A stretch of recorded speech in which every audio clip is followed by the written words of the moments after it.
Hello everyone दोस्तों, क्या हाल चाल है। उम्मीद करता हूं सभी के हाल चाल बहुत बहुत बहुत ही लाजवाब और बहुत ही बेमिसाल होंगे।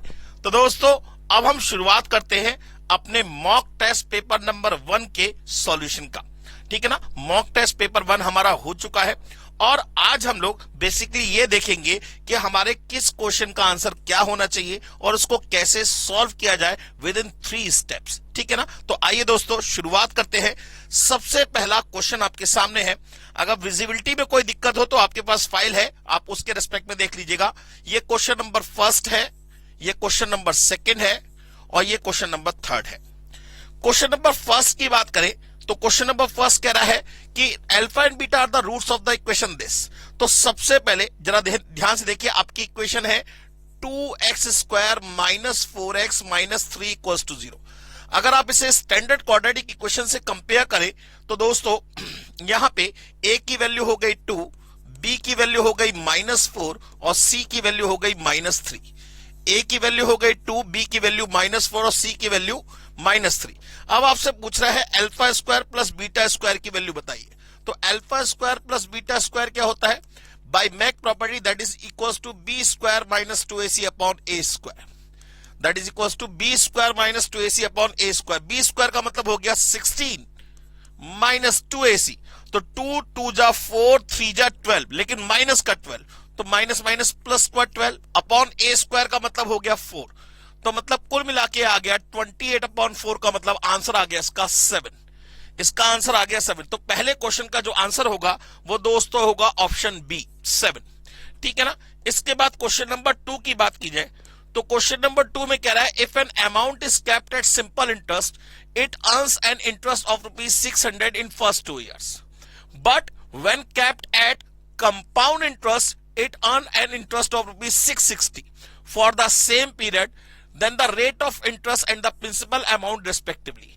माने वो कह रहा है कि अगर 2 साल का सिंपल इंटरेस्ट 600 रुपए है और 2 साल का कंपाउंड इंटरेस्ट 660 रुपीज है, तो बताइए प्रिंसिपल क्या होगा और रेट ऑफ इंटरेस्ट क्या होगा। वैसे इस टाइप का क्वेश्चन अगर आता है तो वहां पे ज्यादातर रेट ऑफ इंटरेस्ट ही आपसे पूछा जाता है, प्रिंसिपल के बारे में नहीं पूछता। तो अब जरा ध्यान से देखिएगा, अगर हम बात करें तो 2 साल का सिंपल इंटरेस्ट 600, तो 1 साल का सिंपल इंटरेस्ट कितना होगा? 1 साल का सिंपल इंटरेस्ट होगा 300 रुपए। दोनों साल सिंपल इंटरेस्ट क्या रहेगा? सेम रहेगा 300 रुपए। जबकि अगर हम बात करें तो पहले साल का कंपाउंड इंटरेस्ट कितना होगा? 300 रुपए, क्योंकि पहले साल का सिंपल इंटरेस्ट और कंपाउंड इंटरेस्ट क्या होता है दोस्तों? सेम होता है। तो दूसरे साल का कंपाउंड इंटरेस्ट कितना बचेगा? ₹360, क्योंकि दोनों का कंबाइंड रेट ऑफ दोनों ईयर का कंबाइन कंपाउंड इंटरेस्ट कितना है? 660। तो पहले साल का 300, तो बाकी दूसरे साल का कितना होगा? 360 रुपए। माने कायदे में बनते थे 300 रुपए, देने पड़े 360, माने कितने रुपए एक्स्ट्रा गए सर? 60 रुपए एक्स्ट्रा गए। कितने रुपए एक्स्ट्रा गए सर? 60 रुपीज एक्स्ट्रा गए। अब ये 60 रुपीज जो एक्स्ट्रा गए वो किसकी वजह से गए? इस 300 रुपए की वजह से गए। तो ये 60 रुपए 300 का जो परसेंटेज होगा वो रेट ऑफ इंटरेस्ट होगा। माने R% ऑफ 300 बराबर 60, तो R अपॉन 100 इंटू 300 बराबर 60। ये 3 सा कैंसिल हो गया, 20 सा कैंसिल हो गया, माने रेट ऑफ इंटरेस्ट आ गया 20% पर एनम का। माने ये कंफर्म हो गया कि आंसर या तो आंसर ए होगा या बी होगा, सी और डी आंसर नहीं होगा। तो आप इसे कट कर दीजिए, कोई दिक्कत नहीं। अब हमें बात करना है कि भाई प्रिंसिपल क्या होगा। अब तो हमें पता ही है, ठीक है ना। इसको ऊपर वाले को रब कर दे रहा हूं। तो सिंपल इंटरेस्ट 2 सालों का आपको कितना दे रखा है? 600 रुपए। ठीक है ना। रेट आपको पता लग गया, टाइम 2 साल है, तो आपको प्रिंसिपल पता करना है। तो P इक्वल्स टू क्या होता है? SI into 100 upon RT। SI कितना है? 600 रुपए इंटू 100। रेट ऑफ इंटरेस्ट कितना निकल के आया? 20। और टाइम कितना है? 2 साल। ठीक है ना। तो 0 0 कट गया और ये 2 30 सा कट गया और ये 2 15 सा कट गया, माने आंसर आ गया 1500। माने प्रिंसिपल होगा 1500 और रेट ऑफ इंटरेस्ट होगा 20%। तो इसका आंसर कितना हो जाएगा सर? इसका आंसर हो जाएगा बी। क्वेश्चन नंबर 2 का आंसर हो जाएगा बी। क्वेश्चन नंबर 3 की बात करें, 8 points are marked on the circumference of the circle, the number of chords obtain by joining these pairs, माने नंबर ऑफ कॉर्ड्स का मतलब लाइन सेगमेंट पूछ रहा है, कितनी लाइन सेगमेंट बनाई जा सकती है 8 पॉइंट से। तो लाइन सेगमेंट बनाने के लिए कितने पॉइंट्स की जरूरत पड़ती है सर? 2 पॉइंट्स की जरूरत पड़ती है। तो माने दो के जितने पेयर पॉसिबल होंगे, दो के जितने ग्रुप पॉसिबल होंगे, उतने ही नंबर ऑफ कॉर्ड्स भी पॉसिबल होंगे। तो 8 में से किन्हीं 2 पॉइंट्स का सिलेक्शन करेंगे आप, तो क्या हो जाएगा 8C2। 8C2 का मतलब हो जाएगा 8 into 7/2, that is equal to 28 क्या कॉर्ड्स, 28 कॉर्ड्स पॉसिबल होंगे। आंसर हो गया सी। चलिए इसके बाद ये क्वेश्चन नंबर है 4th, ये है 5th, ये है 6th। 3 क्वेश्चन की बात करेंगे। अब वो कह रहा है the sum of the infinite series, किसी इनफाइनाइट सीरीज का सम कब पॉसिबल है? पहली बात वो एक जीपी होनी चाहिए, दूसरी बात उसका रेशो हमेशा 1 से छोटा होना चाहिए, and sum of infinite GP is always equal to होता है a/1 - a माने फर्स्ट टर्म कितनी है 1/1 माइनस रेशो कितना है यहाँ पे 2/3/1 करेंगे तो कितना आएगा 2/3, माने कुल मिला के ये हो जाएगा 1/1/3, माने 1 इंटू 3/1, माने आंसर आ गया 3। माने इसका सम ऑफ इनफाइनाइट जीपी का सम कितना आएगा 3 आएगा, माने इसका आंसर होगा बी। इसके बाद क्वेश्चन नंबर 5th की बात करते हैं।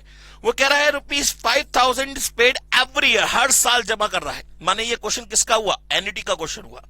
एन्युटी कितने की है? 5,000 रुपए की एन्युटी है आपकी। एन्युटी कितने की है? 5,000 रुपए की है। और फॉर 10 ईयर, कितने सालों तक जमा कर रहा है? 10 सालों तक जमा कर रहा है, टू पे ऑफ अ लोन, किसी लोन को चुकाने के लिए। वो कह रहा है what is the loan amount, बताइए लोन अमाउंट क्या है, जबकि रेट ऑफ इंटरेस्ट आपको 14% पर एनम दे रखा है। तो इस कंडीशन में भाई ए की वैल्यू पूछ रहा है, ए इज इक्वल टू होता है R a sub n at the rate of i. R है आपका 5,000 और a sub n at the rate of i का मतलब 1 माइनस 1.14 की होल पावर -10 डिवाइडेड बाय 0.14, ठीक है ना। अब इसकी वैल्यू कैलकुलेट कर लेते हैं। तो 1 डिवाइडेड बाय 1.14 इंटू दबाकर 2 3 4 5 6 7 8 9 10 -1 डिवाइड बाय 0.14 और इंटू 5,000। यह आंसर नेगेटिव आ रहा होगा, नेगेटिव को छोड़ दीजिए, तो आंसर आ गया 26080, माने a is the correct answer. Next, x बराबर 3t स्क्वायर -1, y बराबर t³ - t, dy/dx पूछ रहा है। तो x बराबर 3t स्क्वायर -1, तो सबसे पहले dx/dt कितना हो जाएगा, मैंने t के रेस्पेक्ट में डिफरेंशिएट किया, कितना आएगा 60, और y बराबर आपको दे रखा है t³ - t, तो dy/dt कितना होगा, ये होगा 3t स्क्वायर -1। अब आपको क्या चाहिए, आपको चाहिए dy/dx, तो माने इसको डिवाइड कर दे इससे, माने dy/dx कितना आ जाएगा, dt से dt कैंसिल हो जाएगा, तो that is equal to 3t square -1 divided by 60, माने इसका आंसर हो जाएगा आपका दोस्तों, इसका आंसर हो जाएगा आपका ए, ठीक है ना। क्वेश्चन नंबर 6 का आंसर हो जाएगा आपका ए। इसके बाद ये है 7th, ये है 8th और ये है 9th। आराम से देखिए, वो कह रहा है 2 + √3 is the root of a quadratic equation this, then find the value of P and Q. सबसे पहले जरूरी बात क्या, अगर किसी क्वाड्रेटिक इक्वेशन का एक रूट 2 + √3 है, एक रूट 2 + √3 है, एक रूट 2 + √3 है, तो दूसरा कितना होगा सर 2 - √3 होगा। एक रूट 2 + √3 है तो दूसरा कितना होगा 2 - √3 होगा। अब किसी भी क्वाड्रेटिक इक्वेशन को पता करने के लिए आपको 2 चीजों की जरूरत होती है, एक सम ऑफ रूट्स और एक प्रोडक्ट ऑफ रूट्स। तो सम कितना होगा, इन दोनों का सम कितना होगा, सम कितना होगा, सम होगा सर इन दोनों को ऐड करेंगे तो √3 से √3 कैंसिल हो जाएगा, सम आएगा 4।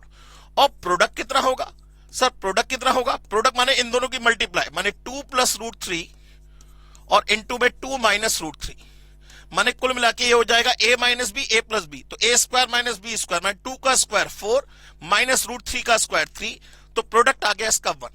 तो क्वाड्रेटिक इक्वेशन क्या होती है, अगर आपको किसी क्वाड्रेटिक इक्वेशन के सम ऑफ रूट्स पता है और प्रोडक्ट ऑफ रूट्स पता है, तो वो क्वाड्रेटिक इक्वेशन क्या होती है, वो क्वाड्रेटिक इक्वेशन होती है sir x² minus sum of roots into x plus product of roots is equal to 0। तो जरा वैल्यू लगा दीजिए, ये हो जाएगा x² minus sum of roots कितना आया 4x प्रोडक्ट ऑफ रूट्स कितना आया 1 इज इक्वल टू 0। ये आ गए आपकी क्वाड्रेटिक इक्वेशन। लेकिन इनके हिसाब से क्वाड्रेटिक इक्वेशन दे रखी है x square plus P x plus Q. तो जरा कंपेयर करिए तो p की वैल्यू कितनी आ गई भाई, यहां पे प्लस का पी एक्स है, यहां माइनस का 4x है, तो p की वैल्यू कितनी आ गई -4। यहां q है, यहां 1 है, तो q की वैल्यू कितनी आ गई 1। माने p की वैल्यू होगी -4 और q की वैल्यू होगी 1। माने आंसर हो जाएगा इसका ये b, इसे b मानिएगा, आंसर हो जाएगा इसका b। Next question, question number 8, the future value of an annuity. Annuity शब्द आ गया, माने ये सीधे सीधे एन्युटी का केस है। फ्यूचर वैल्यू का मतलब ये इन्वेस्टमेंट का केस है। और एन्युटी कितने की है 1000 रुपए की। कितने साल के लिए है 5 साल के लिए है। रेट ऑफ इंटरेस्ट कितना है 14% पर एनम का। ये वैल्यू भी गिवन है आपको, जरा ध्यान से देखिए 1.14 की होल पावर 5, ठीक है ना। तो इस केस में आपसे फ्यूचर वैल्यू पूछ रहा है। तो फ्यूचर वैल्यू के केस में जरा ध्यान से देखिए, ए बराबर क्या हो जाता है, ए बराबर हो जाता है R S sub n at the rate of i. R का मतलब हो गया 1000 रुपए की एन्युटी हो गई, s sub n at the rate of i का मतलब 1 पॉइंट, रेट ऑफ इंटरेस्ट कितना है 14 की होल पावर, टाइम कितना है 5 साल, -1 और डिवाइडेड बाय 0.14। अब ये वैल्यू आपको गिवन है, तो सीधे सीधे कैलकुलेटर पे कैलकुलेट कर लीजिए। तो ये हो जाएगा 1 पॉइंट, यहां से कैलकुलेट करना शुरू कर रहा हूं, 1.92541 -1 डिवाइड बाय 0.14 और इंटू 1000, यह आ गया 6610 माने B is the correct answer. Next, ये कह रहा है एक सीरीज दे रखी है 2, 6, 10, 14, 18 plus up to so on to x is equal to 882। तो एक्स की वैल्यू पूछ रहा है। एक तरीका तो ये कि आप इसमें put the value get the answer कर सकते हैं। दूसरा तरीका ये कि सबसे पहले जरा मैं इसको रब कर दूं, क्योंकि मुझे जगह चाहिए होगी इस क्वेश्चन को करने के लिए।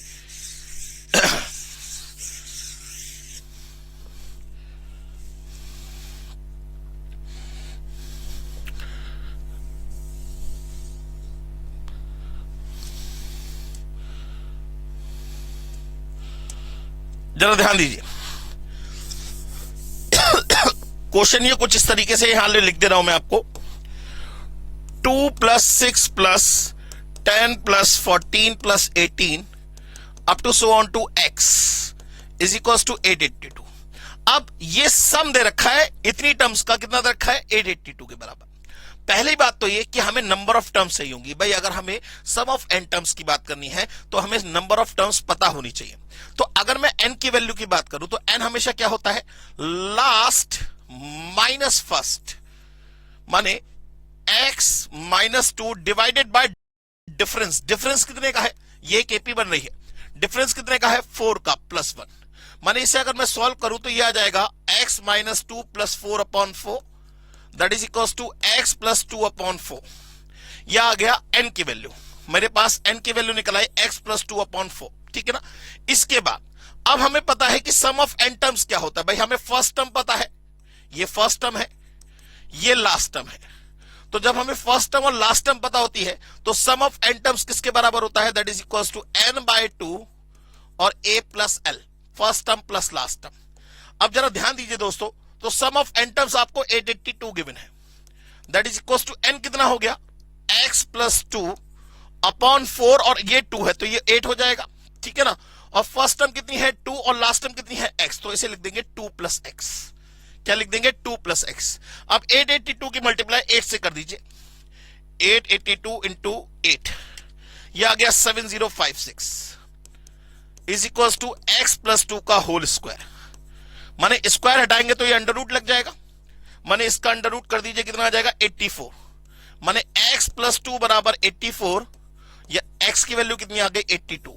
चाहे तो आप इसमें put the value get the answer भी कर सकते थे, तो इस क्वेश्चन का आंसर आ गया 82। चलिए आगे की तरफ बढ़ते हैं दोस्तों। क्वेश्चन नंबर 9 के बाद ये है 10th, 11th और 12th। हाँ जी सर, np3 बराबर 5 × n-1 p3। सबसे पहले तो np3 की बात करें तो np3 का मतलब क्या होगा, n को p का मतलब पीछे 3 बार, तो n-1 n-2 अपॉन ने इक्वल्स टू 5 ×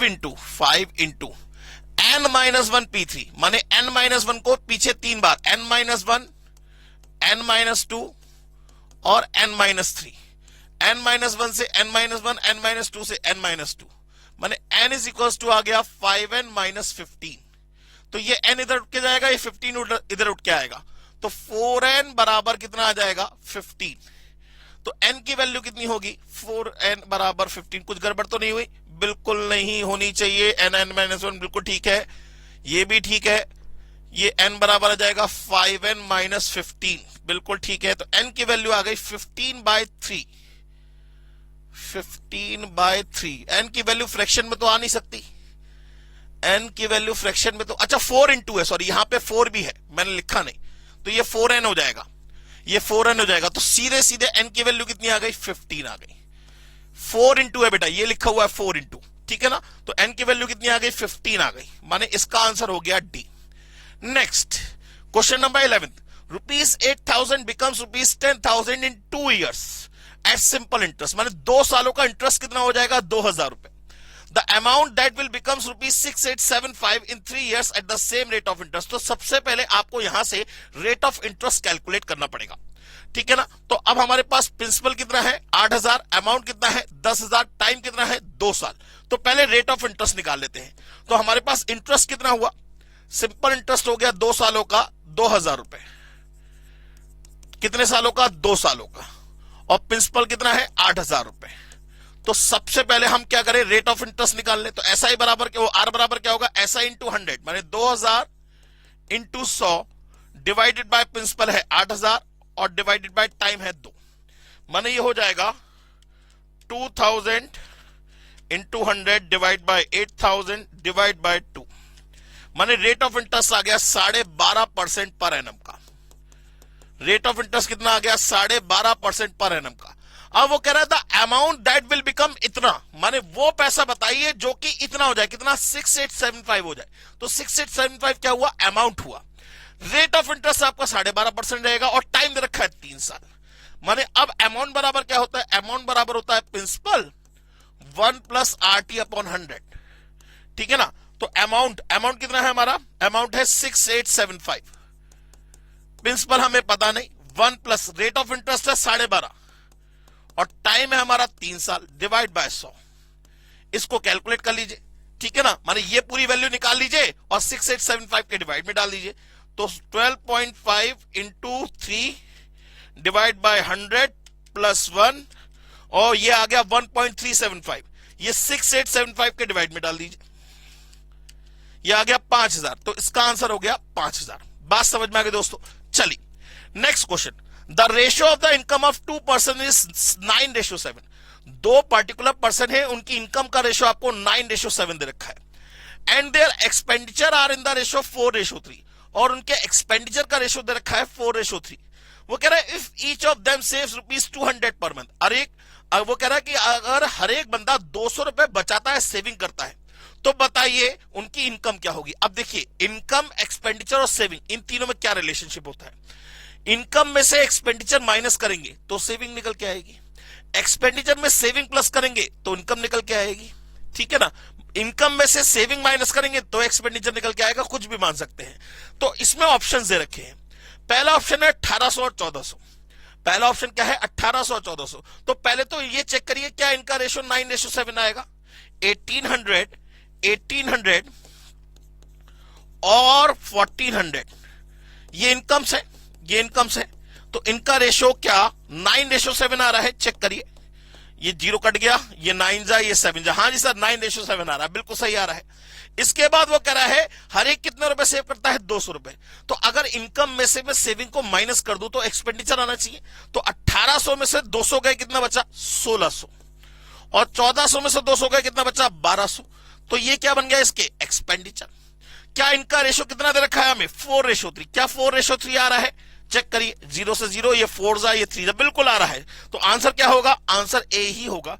इसे ऑप्शन से ही करिएगा दोस्तों, ठीक है ना, इसे ऑप्शन से ही करिएगा। चलिए नेक्स्ट क्वेश्चन, कहां तक पहुंच गए हम सर, 12 तक पहुंच गए। ये 13th, ये 14th, ये 15th। जरा ध्यान दीजिए। How many ways the letter of the word pencil be arranged so that N is always next to E। N जो है वो हमेशा E के बाद आना चाहिए। बात फिक्स हो गई, ये बात फिक्स हो गई। बाकी रह गया PNCL, PICL, PNCI, ये 4 रह गए। 4 ये और 1 ये, कितना हो गया? 5। 5 को अरेंज करने के तरीके कितने होंगे? 5 को अरेंज करने के तरीके कितने होंगे? 5 फैक्टोरियल। क्या इन दोनों को आपस में अरेंज किया जाएगा? नहीं, क्योंकि n जो है वो हमेशा e के बाद ही आना चाहिए। तो इसका आंसर क्या होगा? 5 फैक्टोरियल का मतलब आंसर हो गया 120। 5 फैक्टोरियल का मतलब आंसर कितना हो गया? 120। Next, in a class of 80 students 35% students can play only cricket, 45% play only table tennis, and the remaining student can play both of the games. In all, how many students can play cricket? अच्छा जी, अब जरा ध्यान दीजिए, total की बात करें तो यहां पे ऐसे करके ये क्रिकेट का बन गया और ये टेबल टेनिस का बन गया, ठीक है ना। टोटल 80 स्टूडेंट है, ठीक है। वो कह रहा है 35% कैन प्ले ओनली क्रिकेट, माने ये वाला पार्ट कितना रखा है आपको? 35%, ठीक है ना। 45% can play only table tennis, माने ये वाला पार्ट, ये 45% दे रखा है। अब दोनों तीनों का सम कितना होना चाहिए भाई? अगर इस पार्ट को मैं कुछ मान लूं, x मान लेता हूं, गरीबों का सहारा x हमारा, तो इन तीनों का सम कितना होना चाहिए? 100%। इन तीनों का सम कितना होना चाहिए? 100%। कितना हुआ ये? 35 और 45, 80 और x, माने 80 प्लस x की वैल्यू कितनी होनी चाहिए? 100%। तो x की वैल्यू कितनी आ गई? 20%। x की वैल्यू कितनी आ गई? 20%।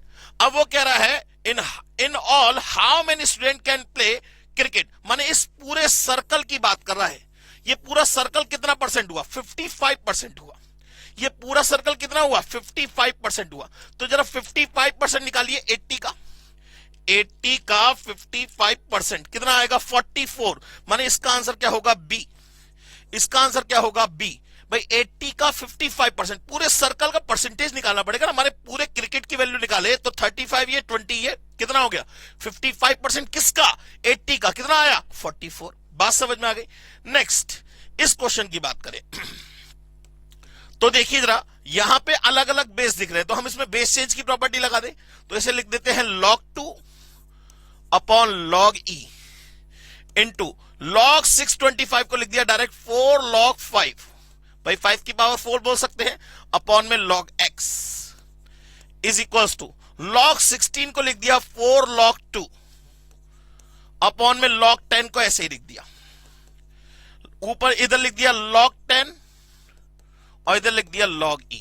जरा ध्यान दीजिएगा, log e से log e कैंसिल, log 10 से log 10 कैंसिल, log 2 से log 2 कैंसिल, 4 से 4 कैंसिल, माने कुल मिला के आ गया आपके पास log 5 upon log x is equals to 1, माने log 5 is equals to log x। तो x की वैल्यू कितनी हो गई?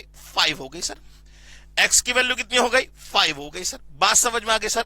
चलिए नेक्स्ट बढ़ते हैं। ये है 16th, ये है 17th, ये है 18th।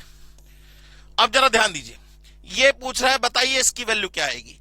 अब इस क्वेश्चन को जैसे ही मैं करने गया तो मुझे समझ में आया कि ये दिख रहा है 6 की पावर n, यहां बीच में प्लस का साइन है, और 3 की पावर n इंटू 2 की पावर n, माने 6 की पावर n हो गया। माने कुल मिला के ऊपर वाले में से 6 की पावर n कॉमन आ जाएगा, नीचे भी देखिए 6 की पावर n कॉमन आ जाएगा। तो माने 6 की पावर n तो कॉमन लेके कैंसिल हो गया। बाकी क्या बचा? 6 की पावर 4, ठीक है ना, प्लस 3 की पावर 3 इंटू 2 की पावर 3, और नीचे क्या बचेगा? 5, और यहां प्लस, और यहां 1 तो बचेगा ही बचेगा। इसमें 1 कुछ नहीं है तो 1 तो मान ही सकते हैं, इसके साथ में कुछ नहीं है तो 1 तो मानेंगे, तो प्लस में 1 बचेगा। 6 की पावर 4 का मतलब हो गया दोस्तों 1296, प्लस 3 की पावर 3 माने 27, और 2 की पावर 3 का मतलब 8, 27 इंटू 8 216 डिवाइडेड बाय 5 और 1 6, माने 1296 प्लस 216 डिवाइडेड बाय 6, यह आ गया 252, यह आ गया 252, माने क्वेश्चन नंबर 16 का आंसर हो गया बी। नेक्स्ट, वो कह रहा है the age of the person is twice the sum of the ages of his 2 son. भाई एक पर्सन की जो एज है वो अपने 2 सन्स की एज के सम के ट्वाइस के बराबर है। माने पर्सन को मान लिया फादर और दो सन मान लिया S1 S2, तो इसके S1 प्लस S2 के ट्वाइस के बराबर है, S1 प्लस S2 के ट्वाइस के बराबर है। पहली बात समझ में आ गई। अब वो कह रहा है 5 years ago, 5 साल पहले, तो F में से 5 माइनस करेंगे और S1 में से भी 5 माइनस होगा और S2 में से भी 5 माइनस होगा, दोनों की एज 5 साल घट जाएगी। वो कह रहा है 5 years ago his age was, माने his age was माने equals to thrice माने 3 times the sum of their ages माने इनकी एज के सम के बराबर है। अब जरा ध्यान दीजिए दोस्तों, तो यहां S1 प्लस S2, ये जो S1 प्लस S2 है, इसकी जगह क्या लिख सकता हूं मैं F/2, इसकी जगह क्या लिख सकता हूं मैं F/2, तो F minus 5 is equal to 3 times of F/2 minus 10 हो गया, -5 और -5, ठीक है ना, समझ में आ गई बात। अब कुछ नहीं, आप मल्टीप्लाई कर दीजिए, ये हो जाएगा, यहां पे एलसीएम ले लीजिए, तो ये हो जाएगा F minus 5 is equal to, या put the value get the answer कर दिए, सॉल्व भी क्यों कर रहे हैं, 60 लगा के देखिए, 60 माइनस 5 कितना हुआ 55, 60/2 कितना हुआ 30, 30 माइनस 10 करेंगे कितना आएगा 20, 20 इंटू 3 करेंगे 60, जबकि आना चाहिए था 55, तो ए तो करेक्ट आंसर नहीं होगा, ठीक है ना। 3 चेक करने, 14 तो आंसर होगा ही होगा।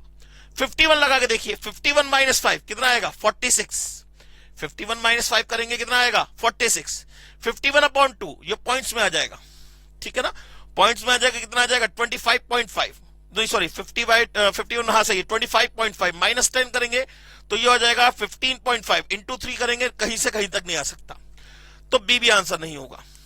मैं 50 लगा के देखता हूं, 50 लगाऊंगा तो क्या हो जाएगा 50 minus 5 45 is equal to 3 times of 50/2 25 minus 10, ये कितना हुआ 15 इंटू 3 45, सेटिस्फाई कर रहा है सर, सेटिस्फाई कर रहा है, तो आंसर क्या होगा डी होगा, आंसर क्या होगा डी होगा। नेक्स्ट क्वेश्चन नंबर 18, ये कह रहा है A-3 B C are in AP, value of C पूछ रहा है, बहुत ध्यान से देखिएगा, बहुत इजी क्वेश्चन है, देखने में बड़ा अजीब सा लगता है। A-3 B5 और C आर इन AP, ये AP में है। सबसे पहले तो अगर ABC AP में होते हैं, ये कब AP में होते हैं, जब बीच वाले का डबल बाकी दो के सम के बराबर आता है, जब बीच वाले का डबल बाकी दो के सम के बराबर आता है, तो इसका डबल कितना हुआ -6, बराबर क्या होना चाहिए A प्लस B, पहली बात तो ये आ गई।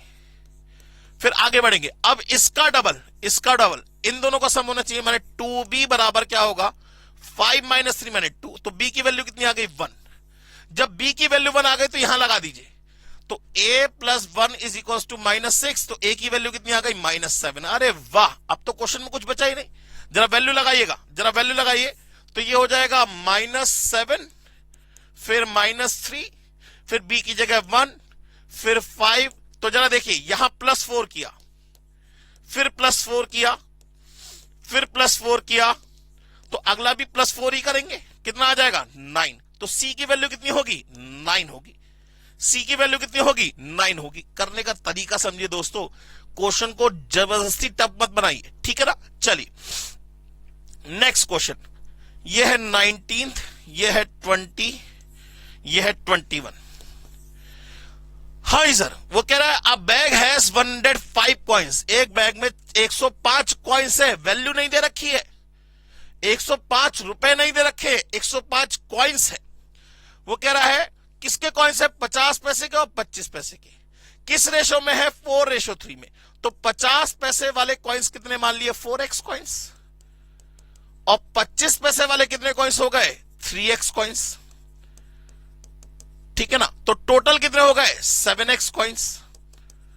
अब 7x को किसके बराबर रख दे 105 के बराबर रख दे, तो x की वैल्यू कितनी आ गई 15, x की वैल्यू कितनी आ गई 15, माने ये कितने कॉइन्स होंगे 60 कॉइन्स तो होंगे 50 पैसे वाले, और 45 कॉइन्स होंगे 25 पैसे वाले। वो कह रहा है बताओ बैग में टोटल कितने पैसे हैं, तो 60 कॉइन है 50 पैसे वाले, माने 60 की मल्टीप्लाई 0.5 से कर दे, कितना आ गया 30 रुपए की वैल्यू तो ये आ गई, कितने की वैल्यू आ गई 30 रुपए की वैल्यू ये आ गई। अच्छा 25 पैसे वाले 45 कॉइन्स है, माने 45 के मल्टीप्लाई 0.25 से कर दे, कितना आ गया 11 रुपए 25 पैसे की वैल्यू ये आ गई, तो टोटल कितनी वैल्यू हो गई 41.25, माने B is the correct answer. ठीक है, अच्छा next question number 20, the effective rate of interest 24% per annum converted monthly is. अब वो कह रहा है इफेक्टिव रेट ऑफ इंटरेस्ट निकालिए। तो इफेक्टिव रेट ऑफ इंटरेस्ट क्या होता है, E I is equal to होता है 1 प्लस आर अपॉन 100 की whole power n minus 1 into 100%। और यहां पे n की वैल्यू हमेशा क्या ली जाती है 1 ईयर। तो जरा देखिए ई आई इज इक्वल टू क्या हो जाएगा, ई आई इज इक्वल टू हो जाएगा 1 प्लस रेट ऑफ इंटरेस्ट कितना है 24, कंपाउंडेड कैसा है मंथली, तो डिवाइड बाय 1200, और एक साल में कितने मंथ 12 माइनस 1 इंटू 100%। बस इसे कैलकुलेट कर लीजिए, ये हो जाएगा 24 divide by 1200 plus 1 into 2 3 4 5 6 7 8 9 10 11 12 minus 1 और इंटू 100, यह आ गया 26.82, माने B is the correct answer, B is the correct answer. Next question की बात करते हैं। अरे वाह, बहुत इजी क्वेश्चन है सर। ये किधर रखा है, log x plus 1 to the base root 3 बराबर 2। याद करिए ये प्रॉपर्टी होती है लॉग की, कौन सी, कि sir if log a to the base b बराबर c then a is equals to b to the power c, then a is equals to b to the power c। तो जरा ध्यान दीजिए, यहां की बात करें तो यहां से x प्लस 1 बराबर क्या आ जाएगा, रूट 3 की पावर 2। x प्लस 1 बराबर क्या आ जाएगा, रूट 3 की पावर 2। तो x प्लस 1 बराबर कितना आ जाएगा 3, तो x की वैल्यू कितनी आ गई 2। चाहे तो आप put the value get the answer भी कर सकते थे, तो इसका आंसर हो गया बी, ये बी मानिएगा ऑप्शन, ठीक है ना। चलिए आगे बढ़ते हैं दोस्तों, ये है 22 23 24। हाँ जी सर, वो कह रहा है a person has 12 friends of whom 8 are relative. एक पर्सन के 12 दोस्त हैं, फ्रेंड्स कितने हैं टोटल 12, इसमें से रिलेटिव कितने हैं, रिलेटिव है 8, तो बाकी फ्रेंड्स रह गए, ओनली फ्रेंड्स कितने रह गए 4। वो क्या कह रहा है, in how many ways can he invite 7 guest, उसे 7 गेस्ट को बुलाना है। कितने गेस्ट को बुलाना है, 7 गेस्ट को बुलाना है। Such that 5 of them are relative, जिसमें से 5 क्या होने चाहिए रिलेटिव, तो 2 क्या होना चाहिए ओनली फ्रेंड होने चाहिए, 2 क्या होना चाहिए ओनली फ्रेंड होने चाहिए। तो जरा देखिए 8 में से कोई 5 माने 8C5 इंटू 4 में से कोई 2 माने 4C2। अब 8C5 को मैंने शॉर्ट करके 8C3 लिख लिया, और 8C3 का मतलब हो गया 8 इंटू 7 इंटू 6 अपॉन 3 इंटू 2, 6 से 6 कैंसिल 56 हो गया, ये 56। और 4C2 का मतलब हो गया 4 इंटू 3 अपॉन 2 माने 4 या 12 अपॉन 2 6। तो यह आंसर आ जाएगा सर 336, 336, माने C is the correct answer. Next, ये तो बहुत ही टफ क्वेश्चन है सर, बड़ा ही टफ क्वेश्चन है। पी रेशो क्यू 2 रेशो 3 दे रखा है, एक्स रेशो 5 4 रेशो 5 दे रखा है।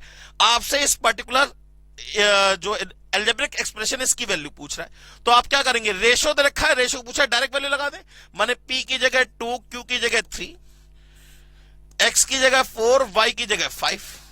किस में लगाना है सर, लगाना है ये 5px माने 5 इंटू 2 इंटू 4 प्लस 3qy माने 3 इंटू 3 इंटू 5 अपॉन 10px माने 10 इंटू 2 इंटू 4 प्लस 4qy माने 4 इंटू 3 इंटू 5। बस सॉल्व कर लीजिए, 5 2 जा 10 4 जा 40 हो गया, 3 3 जा 9 5 जा 45 ये हो गया, अपॉन 10 2 जा 24 जा 80 ये हो गया, और 4 3 जा 12 5 जा 60 ये हो गया, माने 85 अपॉन 140। अब जरा देखिए ये 5 की टेबल से कट जाएगा तो ये आ जाएगा 17 और ये आ जाएगा 28, तो आंसर आ गया 17:28। आंसर आ गया 17:28। Next, the number of subset of the set. भाई किसी सेट के कितने सबसेट होते हैं, हमेशा अगर किसी सेट में n एलिमेंट्स हैं तो नंबर ऑफ सबसेट कितने होंगे 2 टू द पावर n। माने इसमें कितने एलिमेंट्स हैं सर, इसमें 3 एलिमेंट्स हैं, तो नंबर ऑफ सबसेट कितने होंगे, नंबर ऑफ सबसेट कितने होंगे, that is equal to 2 to the power 3 का मतलब 8, माने आंसर हो गया इसका 8। चलिए नेक्स्ट क्वेश्चन की बात करते हैं। ये है 25, ये है 26 और ये है 27, 27 तक आ गए सर। वो कह रहा है if the difference between simple interest and compound interest is ₹11। अरे वाह, सिंपल इंटरेस्ट और कंपाउंड इंटरेस्ट का डिफरेंस 11 दे रखा है, रेट ऑफ इंटरेस्ट 10% है, टाइम है 2 साल। आपसे पी की वैल्यू पूछ रहा है, तो सबसे पहले सीआई माइनस एसआई क्या होता है, that is equal to P 1 plus R upon 100 की whole power n minus 1 minus R T upon 100। ये हो गया सिंपल इंटरेस्ट, वो कंपाउंड इंटरेस्ट और सिंपल इंटरेस्ट के डिफरेंस के लिए, ठीक है ना। अब जरा ध्यान दीजिए, तो यहां से सीआई माइनस एसआई आपको 11 रुपए दे रखा है, इज इक्वल टू पी हमें पता नहीं, रेट ऑफ इंटरेस्ट है 10%, तो 1.1 की होल पावर 2, टाइम है 2 साल, minus 10 into minus 1 minus 10 into 2 upon 100। बस इसको सॉल्व कर लीजिए, जो भी वैल्यू निकल के आए 11 के डिवाइड में डाल दीजिएगा, माने 1.1 इंटू लगाकर इक्वल, ये पावर 2 निकल आई -1, और 10 इंटू 2 अपॉन 100 का मतलब 0.2 हो गया, -0.2, ये आ गई 0.01, तो 11 डिवाइडेड बाय 0.01, ये आ गया 1100 रुपए। तो इसका आंसर कितना आ गया सर, 1100। चाहे तो आप इसे ऑप्शन से भी कर सकते थे, लेकिन वो लेंदी जाता। चलिए आगे बढ़े। Question number, a man travels at a speed of 20 kilometre per our and return at a speed of 30 kilometre per our, find his average speed. जब कभी भी डिस्टेंस सेम होती है और आपको डिफरेंट स्पीड्स गिवन हो, तो उस कंडीशन में एवरेज स्पीड निकालने के लिए हमेशा हार्मोनिक मीन निकाला जाता है, हमेशा हार्मोनिक मीन निकाला जाता है। तो यहां सीधे सीधे डिस्टेंस क्या है भाई, गया और लौट के आया, तो डिस्टेंस सेम है और दो अलग अलग स्पीड गिवन है, तो सीधे सीधे हार्मोनिक मीन निकालेंगे। हार्मोनिक मीन क्या हो जाएगा, 2 अपॉन में 1/20 प्लस 1/30। अब जरा देखिए, इसको एलसीएम लेके सॉल्व कर लीजिए, तो ये हो जाएगा 2 इंटू 60, भाई एलसीएम इसका 60 आएगा, और यहां आ जाएगा 3 प्लस 2 का मतलब कितना हो गया, इसे काट के 5 लिख दें, कितना आ जाएगा, that is equal to 24 kilometre per hour, that is equal to 24 kilometre per hour. Next, the standard deviation of first n natural number क्या होता है, the standard deviation of first n natural number होता है √n² minus 1/12, माने ए इसका correct answer होगा। चलिए कहां तक पहुंच गए, 27 तक, 28, ये 29 और ये 30।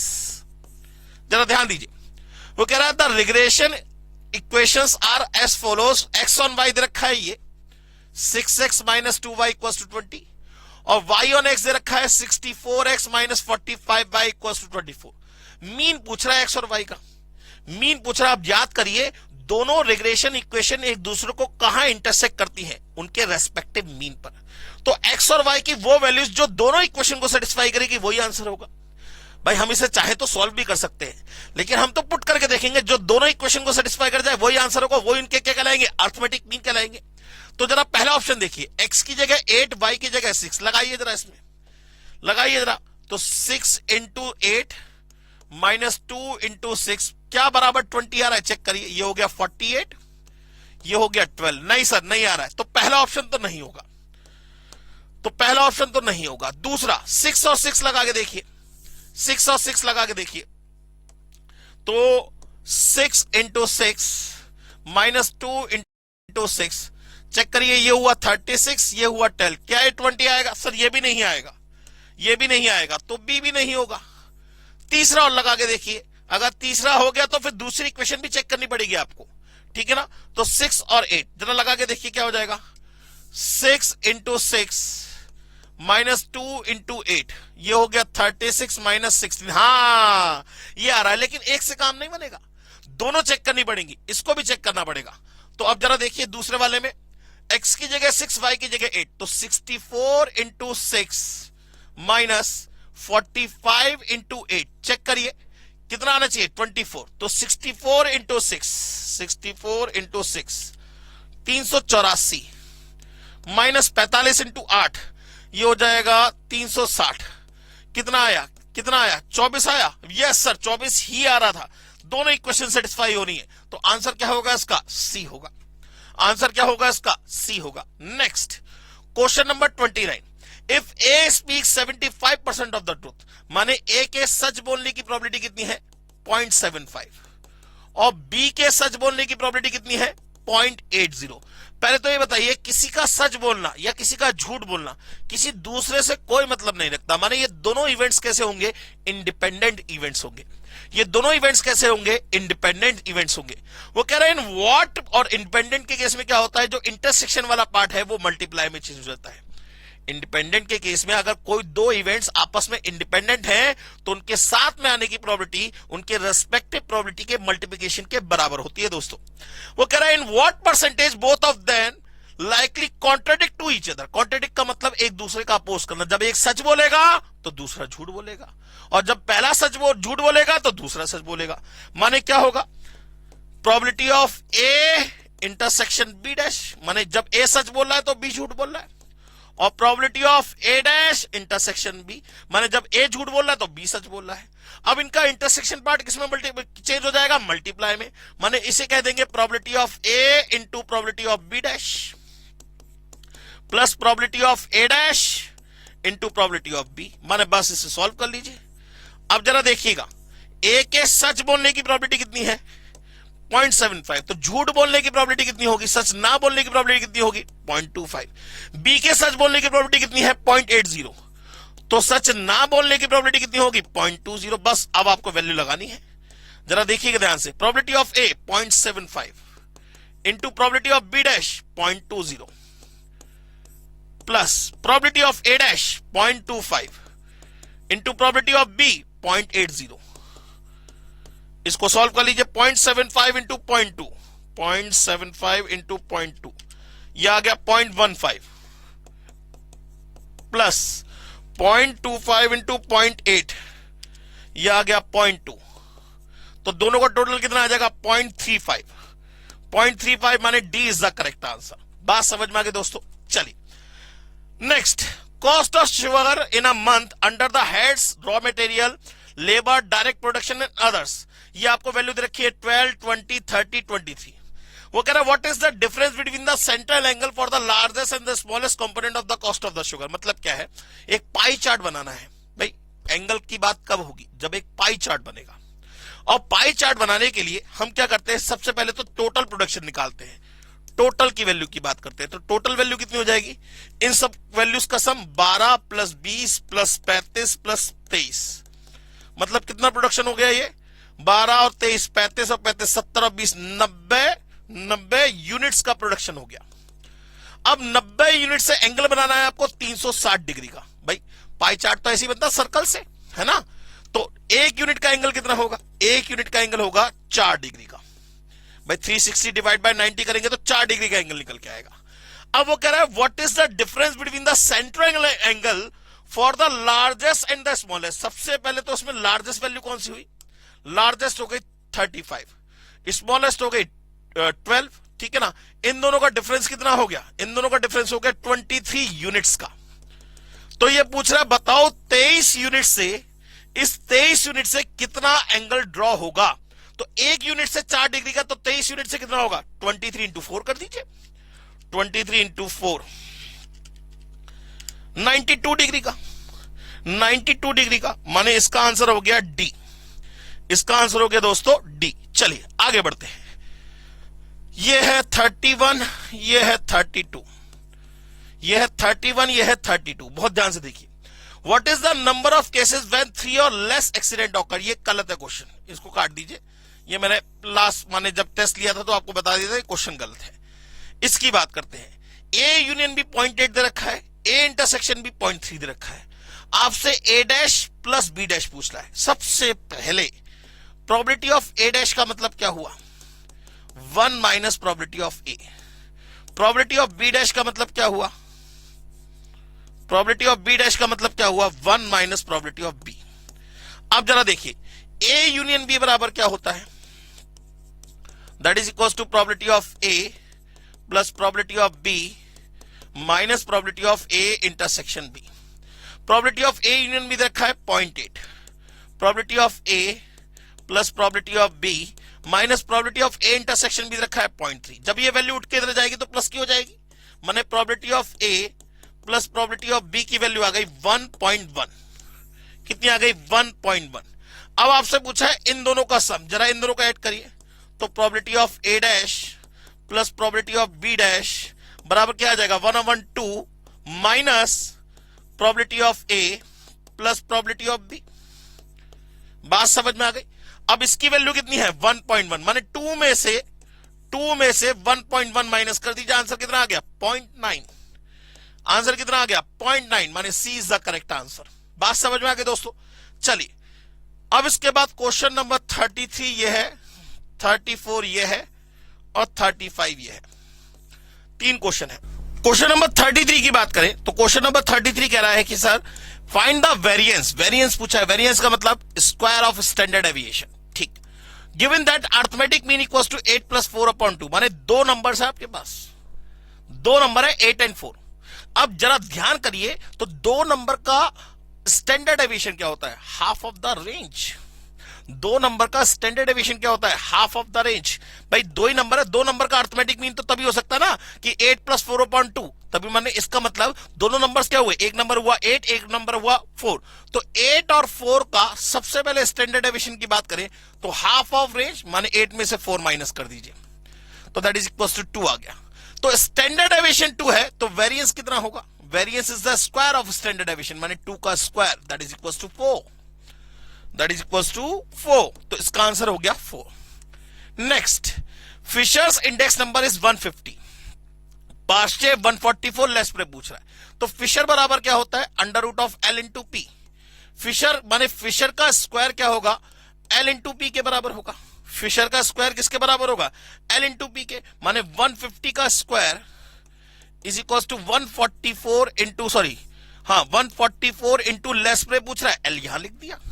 तो माने 150 का स्क्वायर, माने 150 का स्क्वायर डिवाइडेड बाय 144 कर दे, आंसर आ गया 156.25। आंसर आ गया 156.25। नेक्स्ट, प्रोबेबिलिटी ऑफ ए रखा है 5/9, प्रोबेबिलिटी ऑफ बी रखा है 6/11, probability of A intersection B रखा है 10/33। तो आपसे पूछ रहा है probability of A upon B बताइए। अब सबसे पहले probability of A upon B क्या होगा, that is equal to probability of A intersection B upon probability of B. अब आपको ए इंटरसेक्शन बी पता है कितना है 10/33, divided by probability of B कितना है 6/11, माने कुल मिला के हो जाएगा 10/33 इंटू लगा के 11/6, ये 3 जा कैंसिल, ये 3 जा ये 5 जा कैंसिल, माने कुल मिला के आंसर कितना जाएगा 5/18। 5/18 माने इसका आंसर कौन सा होगा 5/18 नहीं 5/9, 18 क्यों होगा 5/9, 5/9। इसका आंसर क्या होगा 5/9, माने आंसर हो गया ए।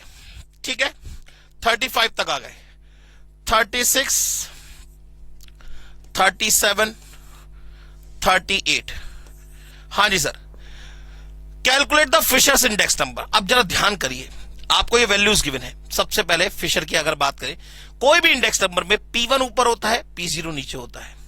तो P1 वाली क्वांटिटी ऊपर लिख दीजिए और P0 वाली क्वांटिटी नीचे लिख दीजिए। तो सीधे सीधे अगर मैं फिशर की बात करूं तो Fisher is the √L × P। L का मतलब हो गया summation P1 summation P0 Q0, ये लेस्प्रे का बन गया, इनटू पास्चे का summation P1 summation P0 Q1, ये पास्चे का बन गया। अब वैल्यू लगा दीजिए तो F इक्वल्स टू, जरा देखिए मैं कैसे ढूंढ रहा हूं, P1 वाले कहां है, ये रहा, एक तो P1 ये रहा P1, और एक P1 एक ये रहा P1। तो मैंने इन दोनों को ऊपर मल्टीप्लाई में लिख दिए, तो 97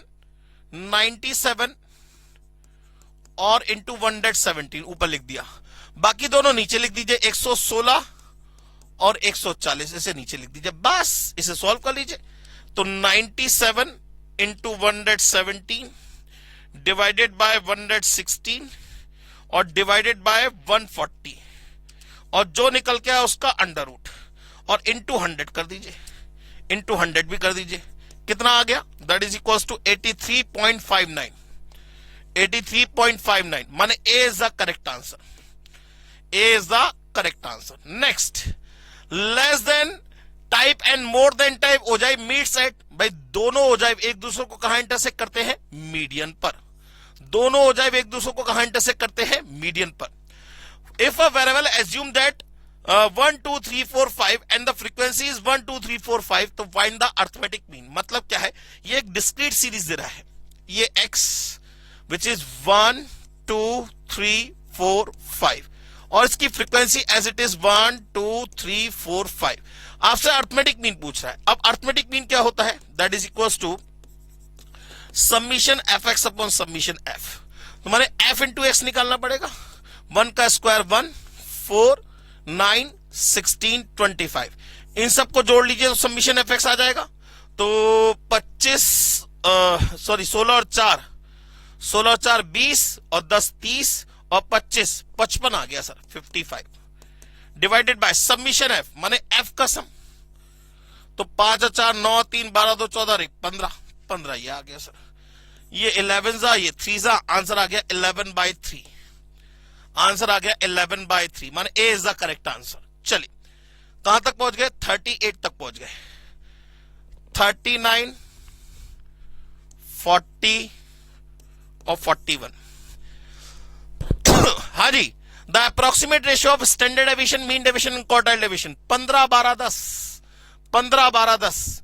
स्टैंडर्ड डेविएशन सबसे बड़ा होता है, उससे छोटा होता है मीन डेविएशन, सबसे छोटा होता है quartile deviation. For a moderately skewed distribution of the statistics for a group of 100 student, the mean mark, mean they रखा है आपको 50 और मीडियन दे रखा है आपको 40। मॉड पूछ रहा है, अरे वाह। मॉड बराबर क्या होता है, 3 मीडियन -2 मीन, तो ये हो जाएगा 120 -100 दैट इज इक्वल टू 20। माने मॉड कितना आएगा इसका, 20 आएगा। मॉड कितना आएगा, 20 आएगा। हाँ जी sir. The sum of the squares of the values दे रखा है आपको 3390 माने समीशन एक्स स्क्वायर की वैल्यू दे रखी है 3390। Number of observation 30, standard deviation 7, mean पूछ रहा है आपसे क्या आएगा। तो जरा याद करिए स्टैंडर्ड डेविएशन का फॉर्मूला क्या होता है। Standard deviation is equal to under root of summation X square upon N minus X bar का होल स्क्वायर, मीन का होल स्क्वायर। भाई सभी ऑब्जर्वेशन के स्क्वायर के एवरेज में से सभी ऑब्जर्वेशन के एवरेज का स्क्वायर माइनस करते हैं तो एक टाइप का स्क्वायर डेविएशन निकल के आता है, उसका अंडर रूट करेंगे तो स्टैंडर्ड डेविएशन निकल के आएगा। अब सारी वैल्यूज को लगा दीजिए, आंसर निकल आएगा। तो यहां पे स्क्वायरिंग कर दे, यहां पे तो ये अंडर रूट कैंसिल हो जाएगा, ठीक है ना। तो स्टैंडर्ड डेविएशन कितना है, 7 का square 49 is equal to summation X square 3390 divided by N कितना है 30 माइनस एक्स बार का होल स्क्वायर। बस अब ये हो जाएगा, 0 कट गया, ये आ गया 113, 113 में से 49 गया, 113 माइनस 49 64 माने एक्स बार का होल स्क्वायर आ गया 64।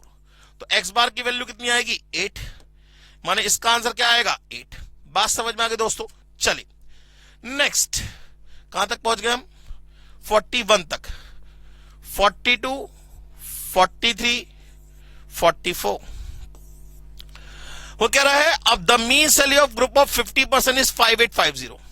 Letter on it is discovered that the salary of one employee has been wrongly taken as 8000 instead of 7800। मैंने गलती हो गई है, तो ये जो मीन है ये भी गलत है, इसको सही करना पड़ेगा, ठीक है ना। तो कैसे सही करेंगे भाई, नंबर ऑफ पर्सन कितने हैं 50, अर्थमेटिक मीन कितना है 5850, तो सम कितना होगा, इनकरेक्ट सम। इनकरेक्ट सम क्या होगा 50 इंटू 5850, 50 इंटू 5850। तो जरा करिए, ये हो जाएगा 50 इंटू 5850 माने सम आ गया 292500। ये कैसा सम है, ये इनकरेक्ट सम है। करेक्ट करने के लिए क्या करें, जो गलती है वो माइनस कर दीजिए, जो सही है वो जोड़ दीजिए। गलती क्या माइनस करेंगे, करेक्ट सम निकालने के लिए। करेक्ट सम निकालने के लिए क्या करेंगे, 292500 में से 8000 को माइनस कर देंगे और 7800 को प्लस कर देंगे। तो माइनस 8000 प्लस 7800 कितना आ गया 292300। ये करेक्ट सम निकल आया, ये करेक्ट सम निकल आएगा। तो करेक्ट अर्थमेटिक मीन क्या होगा, that is equal two divided by क्या कर दे, डायरेक्ट 50 कर दे। कितना आ गया 5846, 5846 माने B is the correct answer. Next 43, 2 lines of regression दे रखी हैं, वैल्यू ऑफ कोरिलेशन कोएफिशिएंट पूछ रहा है। तो सबसे पहले ये चेक करना पड़ेगा कौन सी इक्वेशन y ऑन x है, कौन सी इक्वेशन x ऑन y है। भाई इसे मैंने एज्यूम कर लिया, x ऑन y। इसे मैंने एज्यूम कर लिया y ऑन x। तो जरा इसे x ऑन y की फॉर्म में एज्यूम किया, तो इसे x इक्वल टू की फॉर्म में लेके आएंगे, तो ये हो जाएगा 16x equal to 20y minus 132। माने यहां 16 काट के डिवाइड में 16 लिख दीजिए। माने अगर देखा जाए तो बी एक्स वाई कितना हो गया, 20/16 का मतलब हो जाएगा 5/4। ठीक है, बात समझ में आ गई। अच्छा, इसे y ऑन x की फॉर्म में लेके आना, मैंने y cos 2 की फॉर्म में लेके आएंगे, तो इसको उठा के इस 3y को उठा के इस साइड में ले जाए तो क्या हो जाएगा, ये सॉरी 30y को उठा के, तो 30y is equal to 80x minus 428। ये 30 काट दे यहां से, अपॉन में 30 लिख दें, तो बी वाई एक्स कितना हो जाएगा, 80/30 का मतलब 8/3।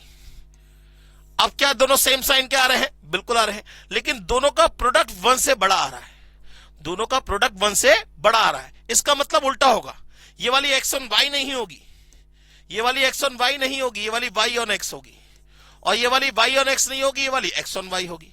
तो इसका कोफिशिएंट सिर्फ चेंज कर दीजिए, पलट दीजिए, माने कुल मिला के बी वाई एक्स कितना आ जाएगा, उल्टा कर दीजिए, 5/4 है 4/5 कर दीजिए, और बी एक्स वाई क्या हो जाएगा, 8/3 है 3/8 कर दीजिए। अब आर बराबर क्या होता है, under root of B Y X into B X Y. तो आर बराबर क्या हो जाएगा, इन दोनों का प्रोडक्ट का अंडर रूट, माने 4 × 12 और 5 × 40, अंडर रूट ऑफ 12/40, माने 3/8 नहीं 3/10 0.3 का अंडर रूट, 0.3 का under root 0.5477। C is the correct answer, C is the correct answer. इसमें का एक क्वेश्चन आपको पेपर में 100% मिलेगा ही मिलेगा, चाहे घुमा फिरा के कैसे भी पूछे। चलिए, वो कह रहा है if the sum of the square of the difference of the rank of 2 जजेस ऑफ 8 स्टूडेंट, माने नंबर ऑफ स्टूडेंट हो गए 8, ठीक है ना, और sum of the square of the difference माने सबमिशन डी स्क्वायर आपको 21 दे रखा है, आपसे आर की वैल्यू पूछ रहा है, आर की वैल्यू पूछ रहा है। अब आर बराबर क्या होता है, आर बराबर होता है 1 - 6 summation D square upon N square minus 1, माने 1 - 6 summation D square, 6 × 21 divided by 8, N कितना है 8, 8 × 63, 21 1 जा 3 जा 3 2 जा 2 1 जा 4 जा, माने 1 - 1/4 का मतलब 3/4 का मतलब आंसर आ गया 0.75। कितना आंसर आ गया 0.75। सी इज द करेक्ट आंसर। 44 तक पहुंच गए, 45, 46 और 47। क्वेश्चन नंबर 45, क्वेश्चन नंबर 45 क्या कह रहा है सर, क्वेश्चन नंबर 45 कह रहा है net monthly salary of an employee was ₹3000 in 1980। ठीक है ना, माने 1980 में यहां लिख लिया ईयर 1980, और एक ईयर है 1985, यहां लिख लीजिए सैलरी कितनी है ₹3000। ठीक है ना, और वो कह रहा है the consumer price index number in 1985 is 250, यहां लिख लीजिए प्राइस इंडेक्स नंबर कितना है 250। माने अगर इसे मैं 100 मानू, एज बेस 1980 को बेस माना गया है, तो इसे 100 मानू तो वो 250 है, माने 100% वैल्यू किसके बराबर है 3000 के बराबर है। 100% वैल्यू किसके बराबर है 3000 के बराबर है। तो वो पूछ रहा है बताइए 250% की वैल्यू कितनी होगी। सबसे पहले तो ये बताइए 250% की वैल्यू कितनी होगी, तो हम क्या करेंगे 3000 का सीधे सीधे 250% निकाल लेंगे, कितना आ गया 7500 रुपए, माने ये वैल्यू कितनी होगी 7500, ये वैल्यू कितनी होगी 7500। अब जरा ध्यान दीजिए उसने क्या पूछा है, उसने पूछा है ये नहीं पूछा है कि ये 250% किसके बराबर है, इसने पूछा है if he has to rightly compensate, अगर वो कंपनसेशन मांगेगा तो कितना मांगेगा भाई 3000 मिल रहे थे, मिलने चाहिए 7500 को, तो कंपनसेशन कितना बना 4500 रुपीज का, कंपनसेशन कितने का बनेगा 4500 रुपीज का, तो इसका आंसर कितना होगा 4500। चलिए आगे कह रहा है if the difference between mean and mod is 63, माने मीन माइनस मॉड आपको दे रखा है 63, ठीक है ना, तो आपसे पूछ रहा है difference between mean minus median, mean minus median का पूछ रहा है। तो जरा देखिए mean minus mode is equal to होता है 3 times of mean minus median, यह है आपका 63, डिवाइड बाय 3 कर दे तो मीन माइनस मीडियन निकल आएगा, कितना आ गया मीन माइनस मीडियन आ गया आपका 21, कितना आ गया 21, आंसर हो गया 21, आंसर हो गया 21। चलिए नेक्स्ट क्वेश्चन। हाँ जी sir, u plus 5x is equal to 6, 3y minus 7b is equal to 20 और कोरिलेशन कोफिशिएंट आपको रखा है 0.58।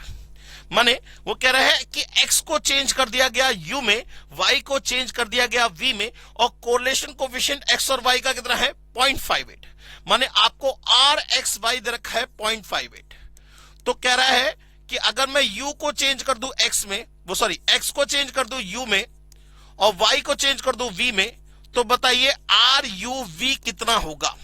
तो सबसे पहले याद करिए कि कोफिशिएंट ऑफ कोरिलेशन पे ओरिजिन का कोई फर्क नहीं पड़ता, स्केल का फर्क पड़ता है। स्केल में भी सिर्फ और सिर्फ साइन का, स्ट्रेंथ कभी भी नहीं बदलेगी। माने 0.58 है, 0.58 रहेगा, लेकिन सिर्फ और सिर्फ नेचर ऑफ कोरिलेशन चेंज हो सकता है। अगर दोनों स्केल सेम साइन के हुए तो कोई नहीं फर्क पड़ेगा, लेकिन अगर दोनों स्केल अपोजिट साइन के हुए तो उस कंडीशन में नेचर ऑफ कोरिलेशन चेंज हो जाएगा। तो जरा ध्यान दीजिए दोस्तों, अगर हम बात करें तो u प्लस 5x बराबर 6 है, तो u इज इक्वल टू हो जाएगा minus 5x plus 6 is the origin, काट दिया तो इसका स्केल कैसा आया, नेगेटिव आया। माने x वाले का स्केल, इसका स्केल कैसा आया, इसका स्केल कैसा आया, नेगेटिव आया, इसका स्केल हो गया नेगेटिव। अब दूसरे की बात करते हैं, अब दूसरा आपको दे रखा है 3y माइनस 7b बराबर 20, ठीक है ना, 3y माइनस 7b बराबर 20। तो यहां से v इज इक्वल टू कितना हो जाएगा, v इज इक्वल टू कितना हो जाएगा 3y माइनस 20 अपॉन 7, ठीक है ना। तो इसका स्केल कैसा आया, इसका स्केल माने अगर हम बात करें तो 20 इज द ओरिजिन, काट दिया तो इसका स्केल कैसा आया, पॉजिटिव आया। इसका स्केल कैसा आया, पॉजिटिव आया। दोनों स्केल कैसे आ गए, अपोजिट साइन के। तो 0.58 तो पहले भी था, अभी भी रहेगा, लेकिन पहले पॉजिटिव कोरिलेशन था तो अब क्या हो जाएगा, नेगेटिव कोरिलेशन हो जाएगा। पहले पॉजिटिव कोरिलेशन था तो अब क्या हो जाएगा, नेगेटिव कोरिलेशन हो जाएगा। तो इसका आंसर हो गया बी। नेक्स्ट, ये है 48, ये है 49, ये है 50। लास्ट के 3 क्वेश्चन है, जरा ध्यान दीजिए। ये कह रहा है if it is given that the mean is 10, x बार की वैल्यू 10, स्टैंडर्ड डेविएशन 3.2। वो कह रहा है if the observation are increase by 4, सभी ऑब्जर्वेशन को 4 इंक्रीज कर दिया गया। याद करिए, इंक्रीज करने का मतलब होता है चेंज ऑफ ओरिजिन, और सेंट्रल वैल्यू पे चेंज ऑफ ओरिजिन का फर्क पड़ता है, लेकिन डिस्पर्जन पे चेंज ऑफ ओरिजिन का कोई फर्क नहीं पड़ता। माने अगर मीन की बात करेंगे तो मीन तो 4 इंक्रीज कर जाएगा, लेकिन स्टैंडर्ड डेविएशन कांस्टेंट रहेगा, कोई चेंजेस नहीं आएंगे। वो कह रहा है देन द न्यू मीन कितना हो जाएगा 14, and the standard deviation same रहेगा 3.2। तो ये हो जाएगा 14 एंड 3.2, माने C is the correct answer, C is the correct answer. बात समझ में आ गई। चलिए next question. The standard deviation of a variable x is known to be 10, माने स्टैंडर्ड डेविएशन ऑफ x दे रखा है आपको 10। आपसे पूछ रहा है इसका स्टैंडर्ड डेविएशन बताइए 50 प्लस 5x का। तो सबसे पहले इसमें ओरिजिन क्या हुआ, 50 से तो कट कर दिया, 50 को तो कट कर दिया, और सीधे सीधे हम x की मल्टीप्लाई किससे करते, मतलब x की जगह क्या लगा दे, 10 लगा दे। तो न्यू स्टैंडर्ड डेविएशन या standard deviation of 50 plus 5x कह रहा है ना, तो इसमें 50 को तो कट कर दे और x की जगह 10 लगा दे, तो 5 इंटू 10 का मतलब आंसर कितना आ जाएगा 50 माने आंसर हो गया 50। Last, the average age of 15 student is 15 year, the average age of 15 student is 50 year. तो सम ऑफ 15 स्टूडेंट कितना हो जाएगा, सम ऑफ 15 स्टूडेंट कितना हो जाएगा 15 इंटू 15। भाई हमेशा एवरेज की बात करें, अर्थमेटिक मीन की बात करें, तो अर्थमेटिक मीन की किसी भी क्वेश्चन को सॉल्व करने के लिए हमेशा सम ऑफ ऑल ऑब्जर्वेशन की बात करते हैं, which is equal to arithmetic mean into total number of observation. तो ये कितना हो गया 225। वो कह रहा है out of these the average of 5 student is 14 year. तो सम ऑफ 4 स्टूडेंट कितना हो जाएगा 14 into sorry the average age of 5 student, तो सम ऑफ 5 स्टूडेंट कितना हो जाएगा 14 इंटू 5, ठीक है ना। 14 इंटू 5 माने ये कितना आ गया 70 ईयर्स, ये कितना आ गया 70 ईयर्स। अब वो कह रहा है and that of another 9 student, और बाकी 9 बच्चों का एवरेज कितना रखा है आपको 16 ईयर, तो उनका सम कितना हो जाएगा 16 इंटू 9 माने 144 ईयर्स, ठीक है ना, 144 ईयर्स। अब जरा देखिए इन दोनों को जोड़ेंगे तो कितने बच्चे हुए, 14 बच्चे हुए, यहां है टोटल 15। तो वो कह रहा है 15वें की एज बताओ, तो क्या करें, इन दोनों के सम को इसमें से उठा के माइनस कर दे, तो 15th स्टूडेंट की एज निकल आएगी। तो एज ऑफ 15th स्टूडेंट क्या होगा, एज ऑफ 15th स्टूडेंट क्या होगा, दैट इज इक्वल टू 225 में से 214 माइनस कर दीजिए, कितना आंसर आ जाएगा, 11 ईयर्स। आंसर कितना आ जाएगा, 11 ईयर्स। ये आ गया आंसर ए। लीजिए सर, सारे के सारे क्वेश्चंस का आंसर विद सॉल्यूशन आपको समझा दिया। किस तरीके से क्वेश्चन को 3 स्टेप में सॉल्व करना है ये भी आपको समझ में आ जाना चाहिए। अब हम बात करेंगे नेक्स्ट लेक्चर में मॉक टेस्ट पेपर नंबर 2 की। आज का लेक्चर फिलहाल क्लोज हो गया और उम्मीद करता हूं कि आपका जो भी क्वेश्चन की समस्या थी वो आपको क्लियर हो चुकी है। अगर अभी भी आपको कोई दिक्कत हो तो आप बेझिझक होकर मेरे व्हाट्सएप नंबर पे अपने डाउट्स को भेज सकते हैं। आज की क्लास के लिए thank you very much, take care, God bless you and bye bye.